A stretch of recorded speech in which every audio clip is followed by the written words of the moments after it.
The Grand Assembly Hall was the largest structure ever built by any species in the known galaxy. Its walls stretched so high that clouds sometimes formed beneath the ceiling. Light came from floating crystals that the had created thousands of years ago. Every surface was covered in gold and precious stones. It was meant to show power. It was meant to make visitors feel small. Park stood at the center of this great hall. He was a man of 50 years with gray hair and tired eyes. He wore the simple black uniform of a human ambassador. No gold, no jewels, just clean fabric and polished buttons. Around him sat the representatives of 12 ruling species, each one looking down from their elevated platforms. The delegate was a tall creature with silver skin and 4 arms. His name was, and he had led the council for 300 years. He looked at the way a person might look at an insect. "You may speak," said. His voice echoed through the hall. Took a deep breath. He had practiced this speech many times. He had spent months preparing every word. This moment would decide the future of his people. "Honored members of the Galactic Council," he began. "For 100 years, humanity has served this body with loyalty and dedication. We have sent our ships to protect your trade routes. We have sent our doctors to heal your sick. We have sent our engineers to build your stations and repair your systems." He paused and looked around the chamber. Some delegates were not even paying attention. The representative was cleaning his claws. The delegate was whispering to an assistant. Continued anyway. "In all this time we have asked for very little. We have not demanded territory. We have not sought wealth.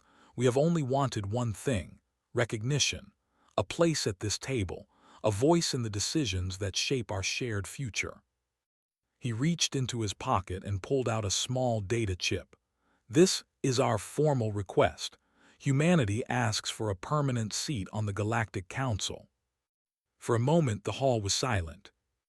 Then the laughter began. It started with the delegate. His 4 shoulders shook as strange sounds came from his throat. Then they joined in, their high-pitched voices filling the air. Soon, the entire chamber was laughing. The sound bounced off the walls and crashed down on like a wave. He stood perfectly still. His face showed nothing. "A seat on the council," finally said, wiping tears from his 6 eyes. "For humans, your species lives for what? 80 years, 90. Some of us remember when your ancestors were still living in caves." More laughter. "You are useful," the delegate added. "We do not deny this.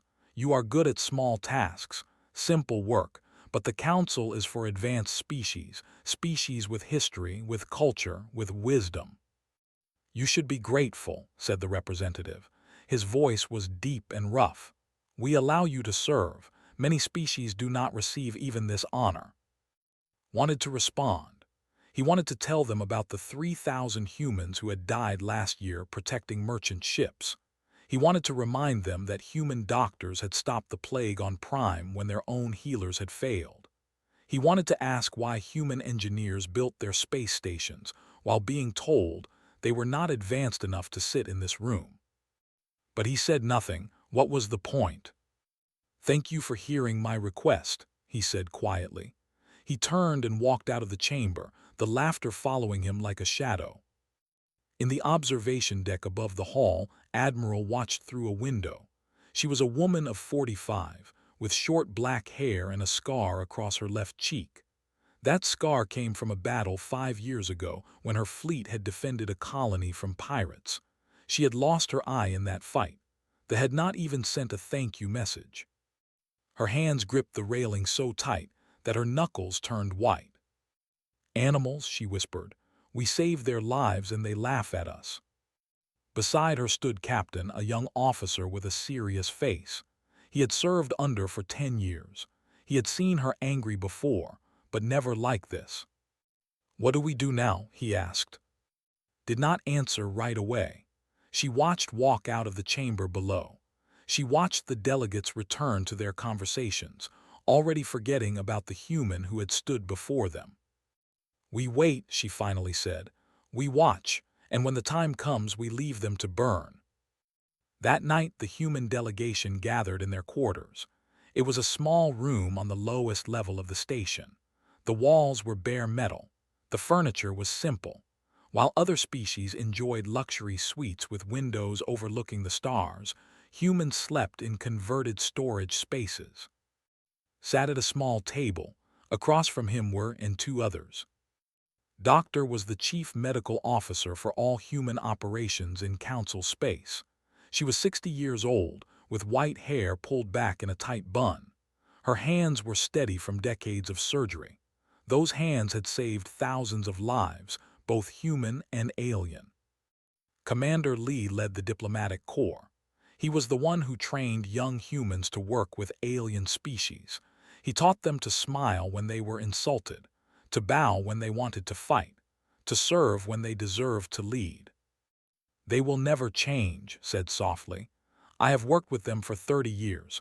They see us as tools, nothing more." "Tools that can be replaced," added, "until they realize we cannot be replaced." "Looked at, what are you thinking?" The ambassador stared at his hands.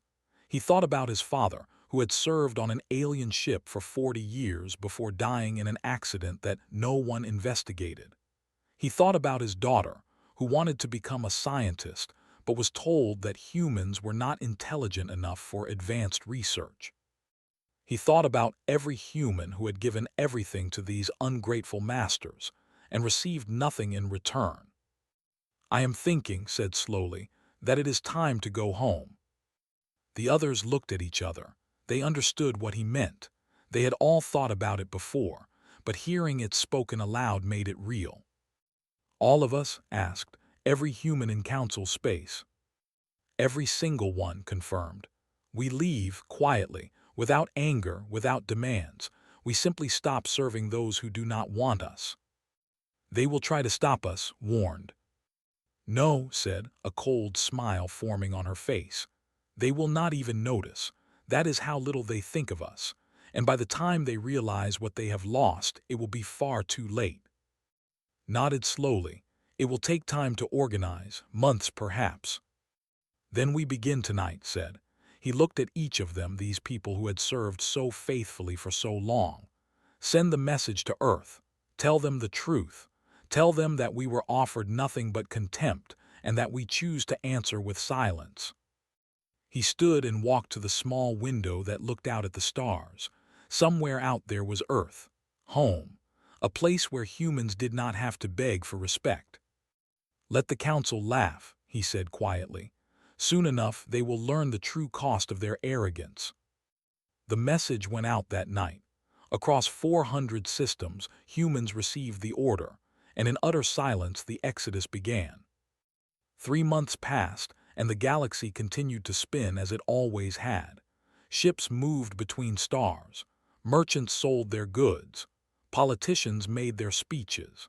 The Galactic Council held its meetings and passed its laws, never once thinking about the quiet humans who served in the shadows. A young woman named woke up early. She had lived on this planet for 5 years, working as a translator for the Science Council. Every day, she helped alien scientists communicate with researchers from other species. It was important work. Nobody ever thanked her for it. Today was her last day. She packed her belongings slowly. There was not much: a few clothes, some books, a picture of her parents back on Earth. Everything fit into a single bag. Her colleague walked into the room. His name was, and he had 4 eyes and blue skin that changed color with his mood. Right now, his skin was a calm shade of light blue.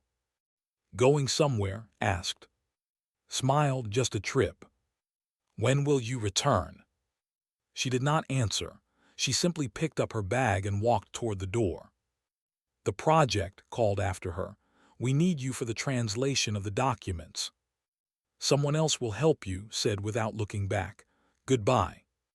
She walked out into the morning sun of the alien world. A human transport ship waited at the port. Dozens of other humans were already boarding. None of them spoke. None of them explained. They simply climbed aboard and found their seats. Took one last look at the city she had called home for 5 years. The tall crystal towers, the floating gardens, the busy streets filled with going about their lives. None of them noticed the humans leaving. Far across the galaxy, the same scene repeated itself. On space stations and colony worlds, in laboratories and hospitals, on military bases and trade ports. Humans finished their work, trained their replacements, and quietly walked away. Admiral coordinated everything from the bridge of her flagship, Her crew worked day and night, tracking every human ship, every human outpost, every human worker in Council space. "Report," she ordered. Commander appeared on her screen. He looked tired but satisfied. "Sector 7 is complete. All personnel evacuated. The trade station has been handed over to local staff." "Any problems?" "None. They did not even ask where our people were going. They assumed it was a rotation." Nodded. This was exactly what they had expected. The Council species were so used to humans doing everything that they never questioned it. Workers came and went. Ships arrived and departed. It was all just part of the background noise of their comfortable lives. "What about the corridor?" she asked. Hesitated. "That is more difficult. We have ships there that protect the trade routes. If we leave suddenly, the pirates will attack within days." "Then we leave slowly," decided. "Reduce patrols over the next 2 weeks. Let them think it is a budget issue. By the time the pirates move in, we will be gone. The merchants will lose billions." "Yes," said, "they will." She felt no guilt. Those merchants had refused to pay human crews fair wages for decades. They had treated human pilots like servants, housing them in cargo holds while alien passengers enjoyed luxury cabins. Let them learn what happened when the servants stopped serving. On the border, Captain faced a different challenge. For 20 years, human peacekeepers had maintained the demilitarized zone between thee and their ancient enemies. It was dangerous work. 12 humans had died last year alone. The Council had not even acknowledged their sacrifice. Gathered his soldiers in the mess hall of their small outpost. They were tired and far from home. Many of them had lost friends in this forgotten war. "You have all received the orders," said. "We are going home." A young soldier named raised her hand. "Sir, what about the ceasefire? If we leave and we'll start fighting again." "They will," agreed. "But that is not our problem anymore. We have kept the peace here for 20 years. We have bled for it, and the Council has never once offered us a word of thanks." He looked at each soldier in turn. "The ceasefire was always temporary, we knew that. The End do not want peace. They want victory. We were just delaying the inevitable." Another soldier spoke up. "People will die, innocent people." His expression hardened. "People have already died. Our people. Human soldiers who gave their lives for species that consider us inferior. I am done sacrificing our children for those who see us as tools." The room was silent. Everyone understood. They did not like it, but they understood. That night the human peacekeepers began their withdrawal. They told the commanders that they were being rotated out for rest.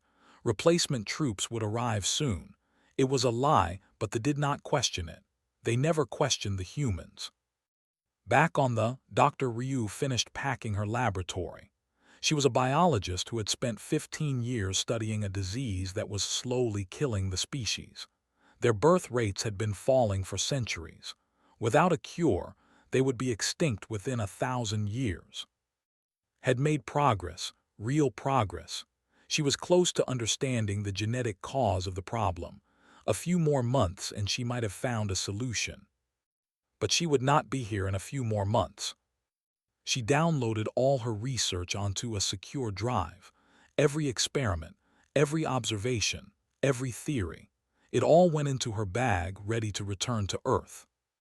Her assistant watched with confusion. "Dr. Ryu, where are you taking the files?" "Home," said simply. "But the project.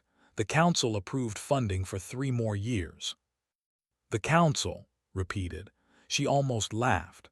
The council told me last week that my work was adequate for a human.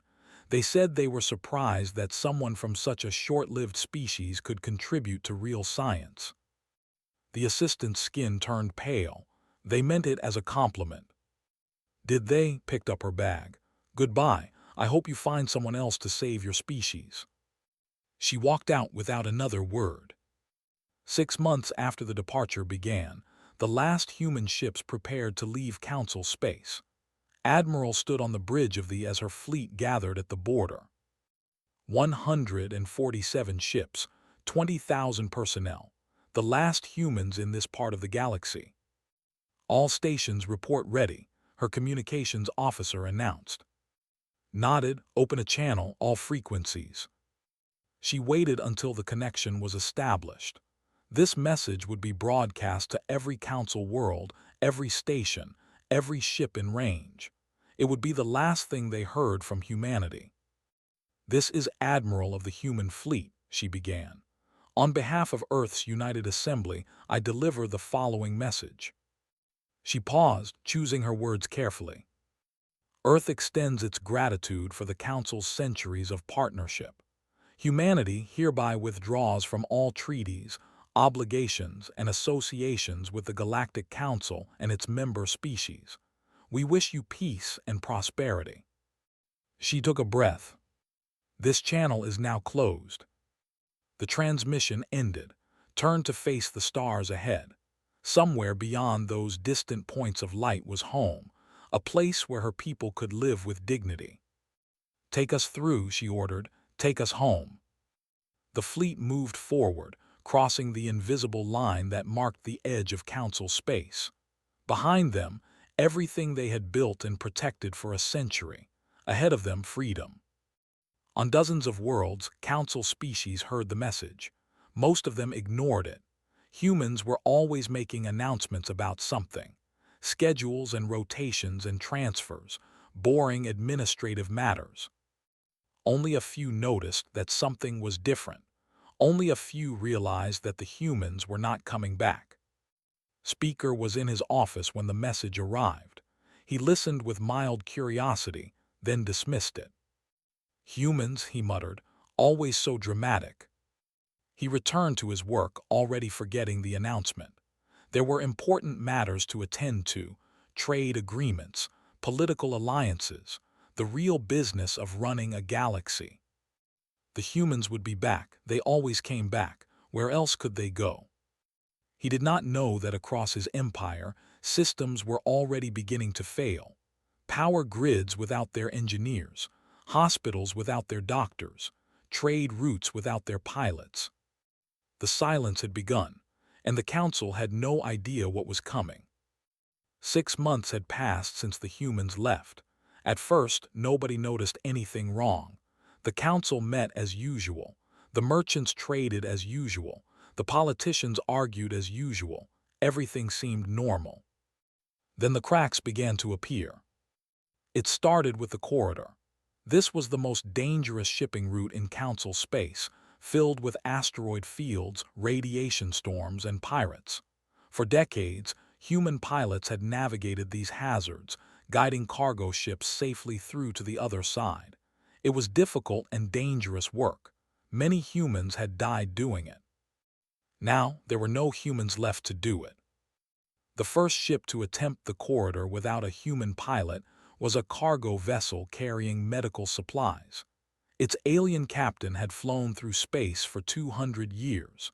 He was confident he could handle the journey. He was wrong. The ship hit an asteroid field at full speed. The captain tried to navigate through, but the rocks moved too fast and too unpredictably. Human pilots had developed special techniques over the years, methods passed down from one generation to the next. The captain did not know these techniques. His ship was destroyed. All hands were lost. The medical supplies never arrived. 2 days later, another ship tried, then another, then 10 more. Each one failed. Some were destroyed by asteroids. Others fell victim to pirates who now roamed freely through the corridor without human patrols to stop them. Within a month, the corridor was closed. The effect was immediate. Shipping costs tripled overnight. Goods that once moved freely between worlds now sat in warehouses, waiting for routes that no longer existed. Planets that depended on imported food faced shortages. Markets crashed. Businesses failed. High Merchant of the Trade Guild paced his office in anger. His 4 arms waved wildly as he shouted at his assistants. "Find them," he demanded. "Find the human pilots, pay them whatever they want." "We have tried, High Merchant," an assistant replied nervously. "They have all returned to Earth. Our messages are not answered." "Then send ships to Earth. Bring them back." "We cannot. The humans have closed their borders. Our vessels are turned away at the edge of their space." "Stop packing." His silver skin turned pale. "They cannot do this. We have treaties." "They from all treaties, High Merchant." The message was very clear. The leader sank into his chair. For the first time in his 300 years of life, he did not know what to do.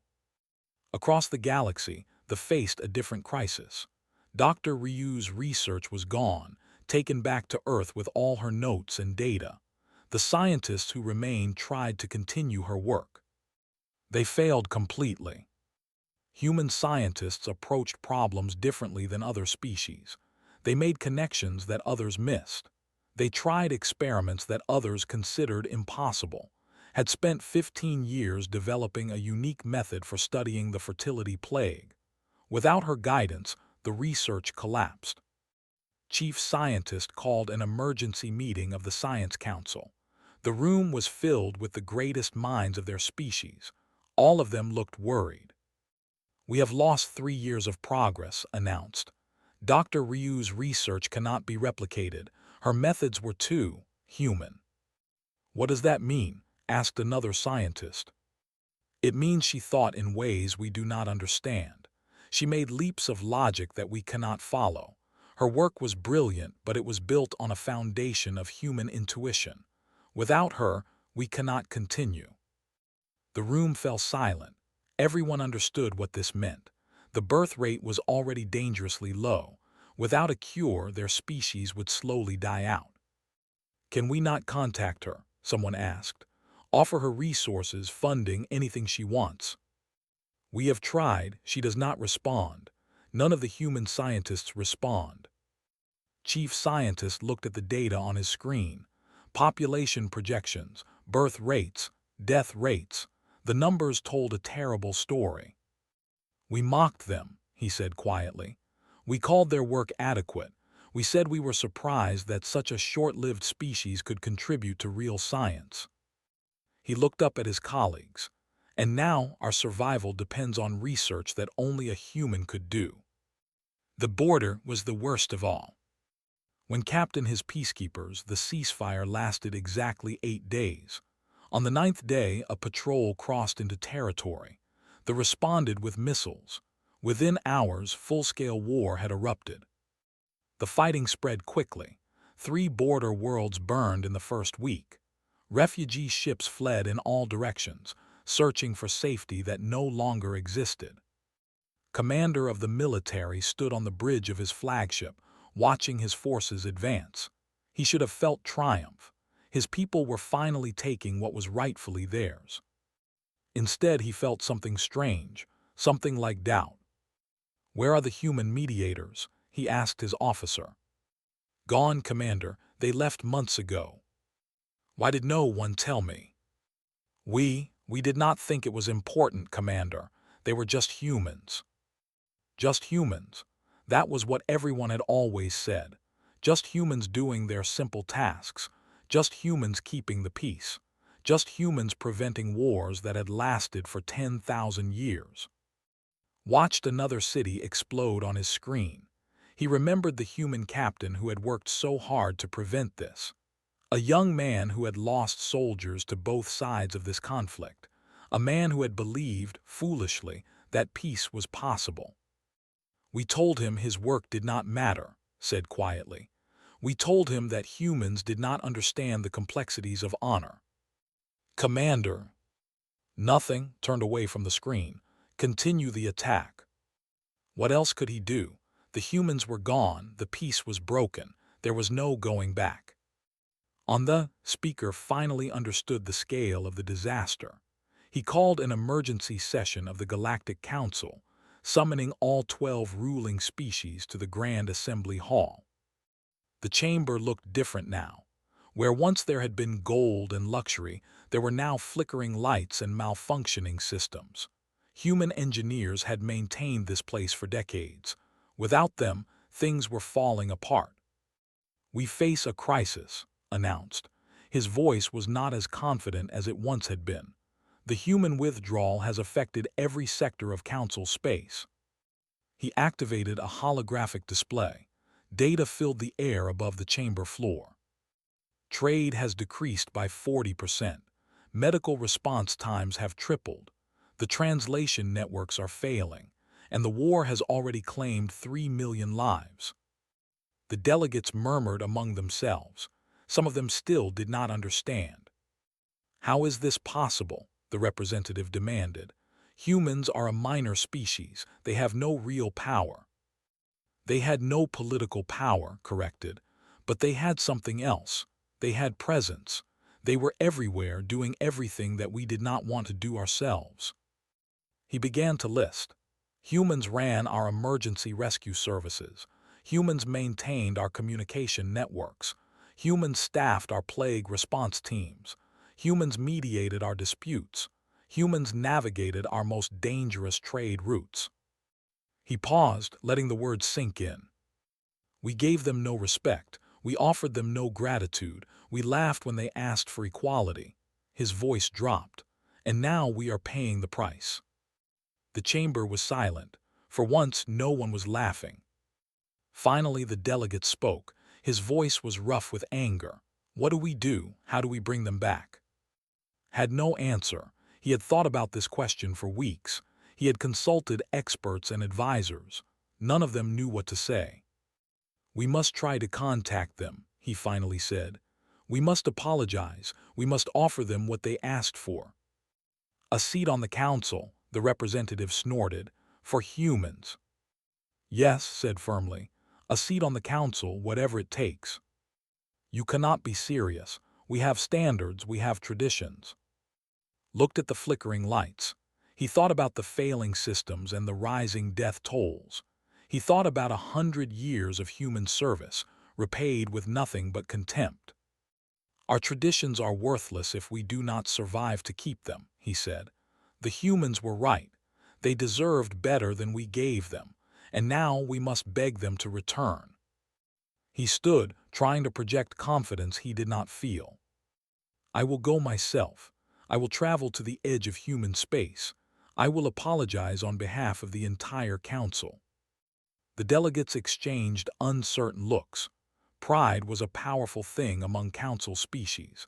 They had never apologized to anyone, let alone a species they considered inferior. But the data did not lie. The numbers did not care about pride. Without the humans, their civilization was collapsing. "Do what you must," the representative finally said. "But know this, if we bow to humans today, we will never stop bowing." Almost laughed. "Look around you, we are already falling. Perhaps bowing is better than dying." He left the chamber without waiting for a response. He had a journey to prepare for, a long journey to the edge of human space, where he would face the people his species had wronged for 100 years. He did not know if they would listen. He did not know if forgiveness was possible. But he had to try, because the alternative was watching everything his people had built crumble into dust. The first cracks had appeared, and they were spreading. 1 year had passed since the humans left. The galaxy was burning. Speaker stood at the window of his personal ship, watching the stars drift by. He was on a journey he never thought he would make, a journey to beg for help from a species he had once laughed at. His ship approached the edge of human space. Beyond this invisible line, council vessels were not welcome. Dozens of diplomatic missions had already been turned away. Messages went unanswered. Calls were ignored. But was the speaker of the Galactic Council? Surely they would listen to him. We are approaching the border, his pilot announced. Human patrol vessels are moving to intercept. Straightened his robes.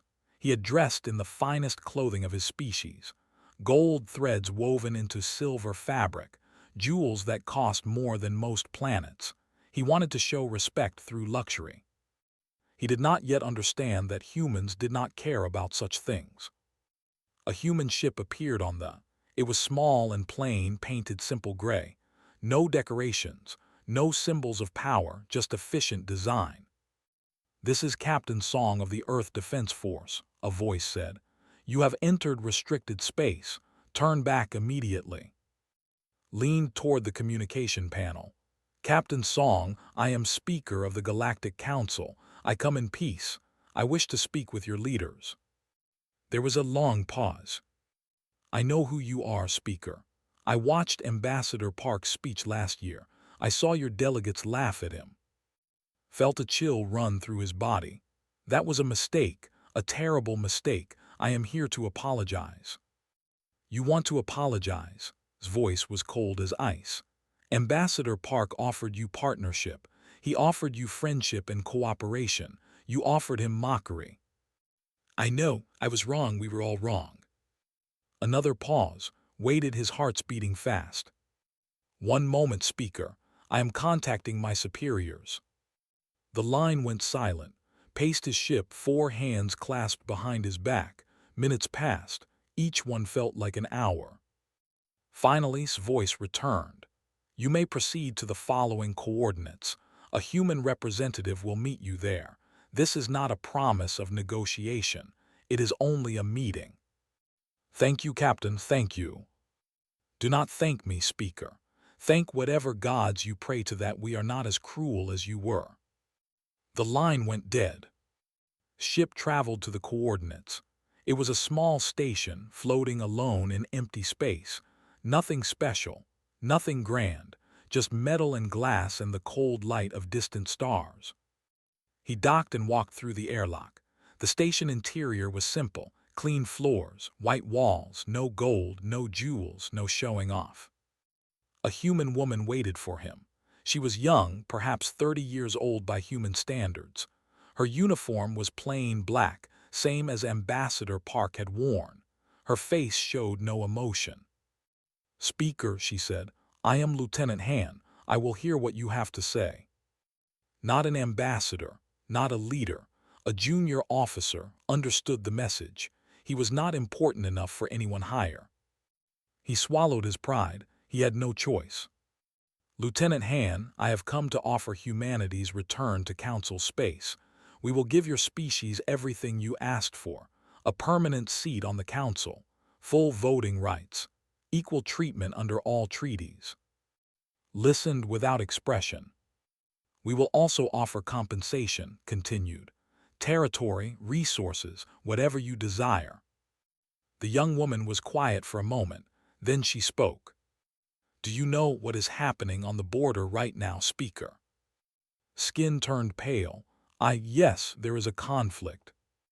"A conflict, 23 million dead in 1 year, entire worlds reduced to ash, refugees dying by the thousands every day."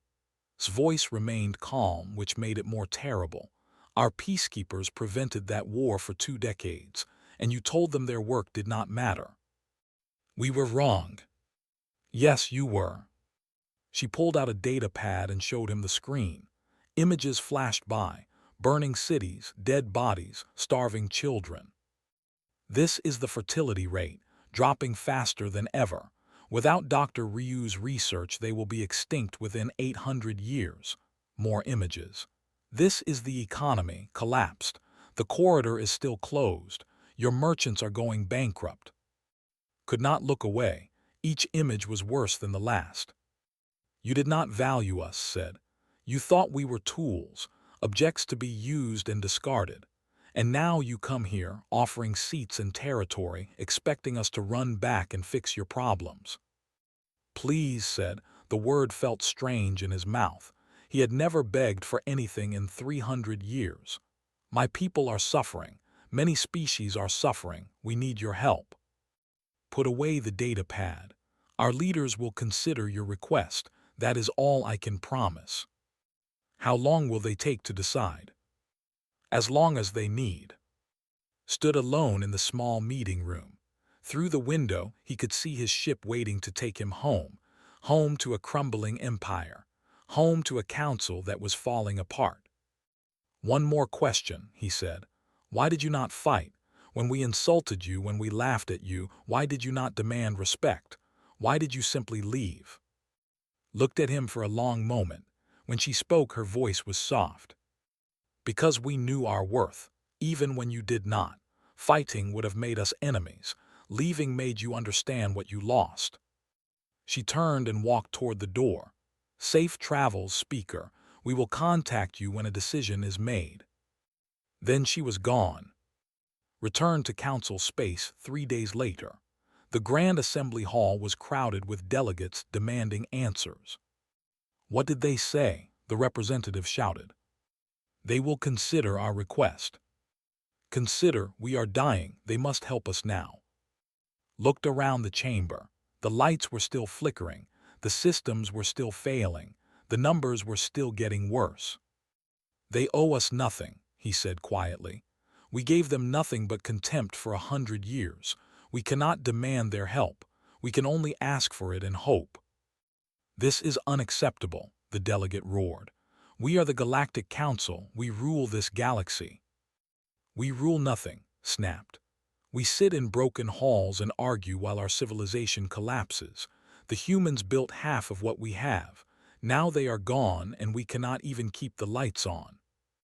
The chamber fell silent. Back on Earth, the United Assembly debated. The great meeting hall was filled with representatives from every human nation and colony. All of them had watched its visit. All of them had opinions. Admiral stood before them, her voice strong and clear. I say we refuse, she declared. Let them suffer the consequences of their arrogance. We do not need them. We never needed them. Doctor rose to respond. And I say we have a choice. We can punish them forever or we can build something better. Revenge feels good, but it does not create a future. Commander offered a third option. Perhaps we do neither. Perhaps we wait longer. Let them truly understand what they lost before we offer any terms. The debate continued for hours. Anger clashed with mercy. Pride fought with wisdom. Finally, Ambassador spoke. He was older now. The past year had aged him. Gray hair covered his head and lines marked his face, but his eyes were still sharp. I remember the day they laughed at me, he said. I remember the shame I felt standing in that chamber asking for something so simple, respect, equality, a seat at the table. He paused, looking at the faces around him. I wanted revenge. Part of me still does. But revenge is not who we are. We left in silence because we refused to become what they were. We refused to answer cruelty with cruelty. He stood. They must understand, not through our words but through our absence. Let them feel what the galaxy is like without us. Let them learn the true cost of their contempt. How long? Asked. Considered. Until they no longer see us as tools, until they see us as equals, until they know deep in their bones that they need us as much as we never needed them. The assembly voted. The decision was made. Humanity would wait, and the council would continue to pay the price for their arrogance. But somewhere in the darkness between stars, something else was beginning, something that would change everything.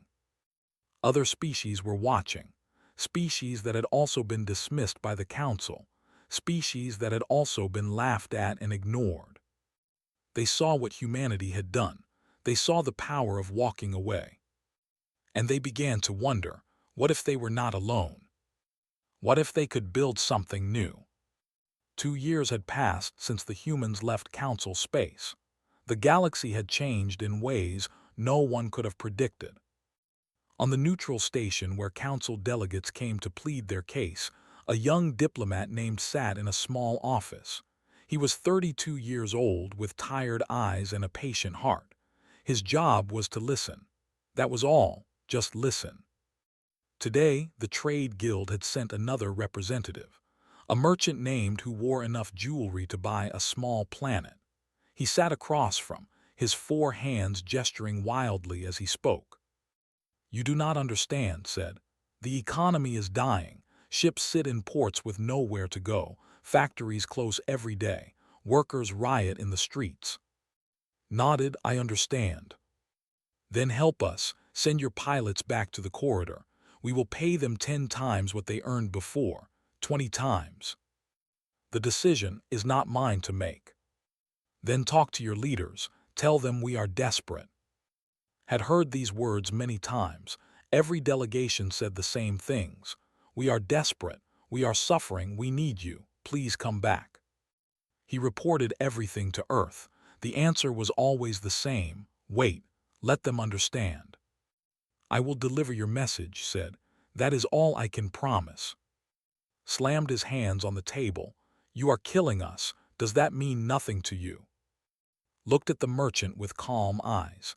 "A year ago, humans were dying on ships. Your captains housed them in cargo holds. Your merchants refused to pay them fair wages. Your government did nothing." He stood and walked to the window. "We are not killing you. We simply stopped saving you. There is a difference." The merchant left in anger. Another would arrive tomorrow, and the day after, and the day after that.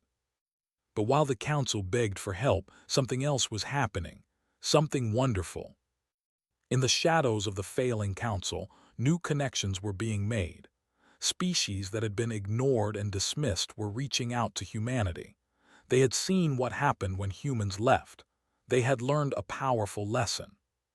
The first was they were a small species, barely 2 meters tall, with green skin and large eyes. For centuries, they had served the council as engineers, building stations and ships and machines. Like humans, they were treated as servants. Like humans, they were never thanked. When the humans left, they saw the council collapse without human support. They saw the power of walking away. And they made a choice. A delegation traveled to Earth. Their leader was an elder named, who had spent his entire life building things for species that looked down on him.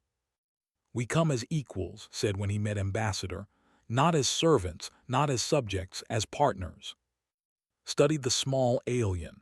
He saw something familiar in those large eyes. Dignity, pride, the same qualities that humans had fought to protect. "What do you offer?" he asked. "Our skills, our technology, our friendship," paused, "and our respect, something the council never gave either of us." The treaty was signed within a month. Human and scientists began working together, sharing knowledge and ideas. The results were remarkable. Doctor was assigned to the first joint research facility. She was a physicist, brilliant and curious, always asking questions that others thought impossible. Her counterpart was a young engineer named, who saw the universe as a puzzle waiting to be solved. Together, they made a breakthrough. Faster-than-light communication, announced to her team, real-time messaging across any distance. The mathematics finally work. Green skin flushed with pride. "We could not have done it without human intuition.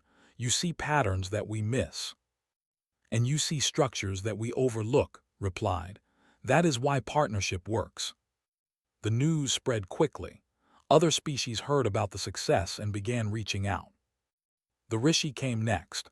They were healers, a species devoted to medicine and care. For centuries, they had treated the sick and wounded across council space. Like humans, they had received nothing but contempt in return. Their leader, a gentle soul named, met with Doctor on a station near the border. "We have watched your people," said. "You left with dignity. You did not fight. You did not beg. You simply proved your worth through absence." Nodded. "It was the hardest thing we ever did. We wish to learn from you, and to offer what we know. Our medical knowledge is extensive. Perhaps together we can do things neither of us could do alone." The partnership grew quickly. Human doctors worked alongside Rishi healers. New treatments were developed. New cures were found. Then came They were ancient, older than the council itself. For thousands of years they had been dismissed as primitive, their technology considered backward, their culture deemed worthless. But they had something no other species possessed: wisdom. Their philosophers had studied the nature of existence for. Their writings explored questions of meaning and purpose that other species had never thought to ask. When a scholar named met with human philosophers on Earth, the exchange was electric. "You ask questions we have forgotten how to ask," said Professor Minu, a human philosopher who had spent his life studying ethics. "Your traditions offer perspectives we never considered." "And you approach ancient problems with fresh eyes," replied. "Your species is young, but youth brings energy and creativity. Together, we can explore truths that neither of us could find alone." The new alliance grew. Humans, Rishi, 4 species building something new, something based on respect and equality, something the Council had never offered. Captain led the first joint patrol fleet. Human and ships flying side by side, protecting trade routes that both species used. No one was treated as lesser.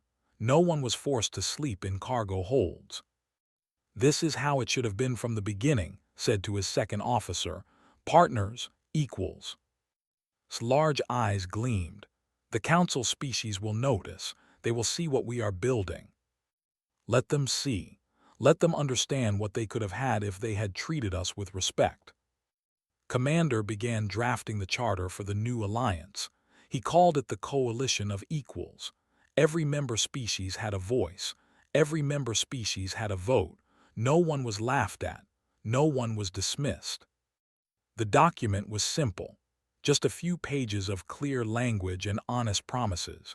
Nothing like the complicated treaties of the Council, full of hidden clauses and subtle insults.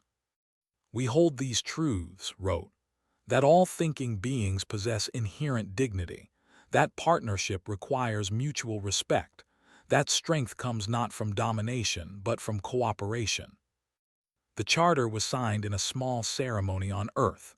No gold, no jewels, no grand halls designed to make visitors feel small, just 4 species standing together as equals. The Council watched all of this with growing fear. Speaker received reports every day. The coalition was growing. Trade routes were being established. Technology was advancing. New species were applying to join. "They are building an empire," the representative said during an emergency session. "A human empire to replace our council." "Not an empire," corrected quietly. "A community. There is a difference." "What difference?" "They are gathering power. Soon they will come for us." Thought about this. He remembered his meeting with Lieutenant Han. He remembered her words about knowing your worth. "They are not coming for us," he said finally. "They do not need to. They have built something better, something we could have built with them if we had been willing to see them as equals." The chamber was silent. "The question now," continued, "is whether we want to be part of what they are building, or whether we want to watch from the outside as our civilization continues to fall apart." The choice was becoming clear. The old ways were dying. Something new was being born. And humanity, once laughed at and dismissed, stood at the center of it all, not as conquerors, not as rulers, as partners, as equals, as the foundation of a new order built on respect. The long winter was not over, but spring was beginning to show, and for the first time in years there was hope. Not just for humanity, but for everyone willing to learn from their example.